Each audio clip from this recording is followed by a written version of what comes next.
Welcome to the Deep Dive.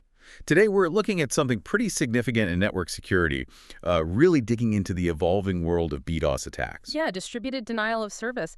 And there's been a recent event that really, well, it blew the doors off previous records. Exactly. We've got some detailed reports here, mainly from Cloudflare, and they paint a pretty stark picture. So our mission today is to figure out what this huge event means for your security posture. Right. We're talking about Cloudflare mitigating the largest DDoS attack ever seen. The number is just staggering. It really is.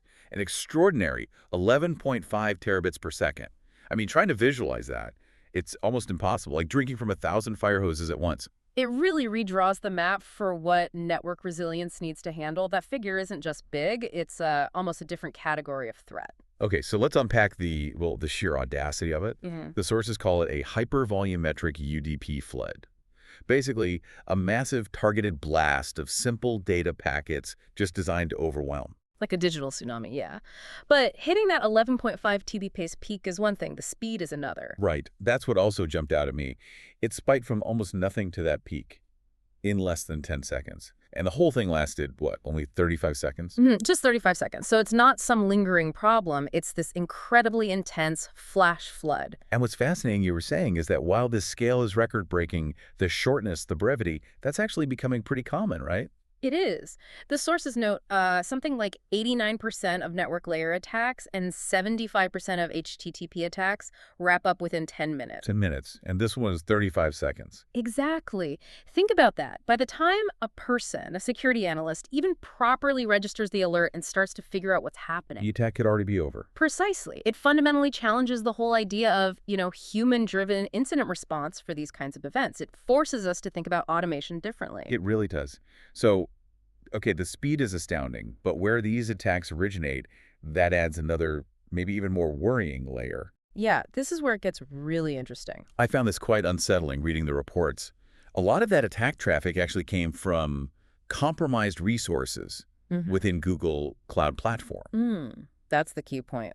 Does that change how we should view our own cloud providers? Is the infrastructure we rely on becoming a weapon? Well, it certainly complicates things massively. This trend, it's a game changer for cloud-native security. Attackers get scalability, global reach, legitimate-looking traffic. All handed to them on a plate by using these cloud services. Well, right. It's like giving them the keys to a supercar fleet. Makes it incredibly hard to pin down who did it and makes takedowns much more difficult. So it's not just rogue botnets anymore. It's legitimate, powerful infrastructure being misused. Exactly. And that forces a real reevaluation of trust, within our cloud environments. How do we secure against threats potentially coming from inside the house, so to speak? It sounds like a massive challenge.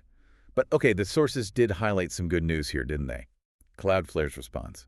Yes, that's the other side of the coin. Their automated systems, their autonomous mitigation, apparently detected and stopped this thing within seconds. Without a human even needing to step in. Just instant targeted rate limits. That's impressive. It's a huge win for automation. But you could ask, are there risks in relying so heavily on automated systems for such critical defense? That's a valid point. Is there a downside? Overblocking, maybe? Misidentification? It's something we always need to consider and refine. But what the sources really emphasize and what this event demonstrates is that automatic detection and response in seconds. It's not optional anymore. It's essential. It's absolutely essential, especially when you look at the trends. Reports show DDoS attacks are just exploding at 358% year-over-year increase. That's staggering. Wow. And the numbers for this year alone. Yeah, 27.8 million attacks blocked just in the first half of 2025. That's already more than all of 2024. Incredible numbers. Yeah. So for businesses listening, the takeaway seems pretty clear. Absolutely. You need cloud-based protection, yes, but specifically protection with sophisticated automated detection and response capabilities.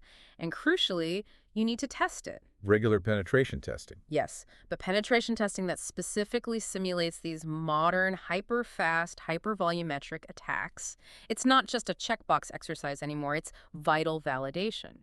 So this whole deep dive into Cloudflare's record mitigation, it really underscores, well, several key things. The terrifying scale and speed attacks can reach now. The weaponization of the very cloud infrastructure we use. And the absolute non-negotiable need for automated defenses that operate at cloud scale and speed. Couldn't have said it better. So the final question, maybe for you listening, is this. With this arms race accelerating, with attacks becoming hyper-volumetric and sourced from the cloud itself, what does this mean for your organization's cloud security? And maybe more pointedly, how fast can your human-driven defenses truly hope to adapt when the threat moves literally faster than we can perceive it? That's the core challenge. Definitely something to think about. Keep digging into those questions. We'll be back soon with another deep dive.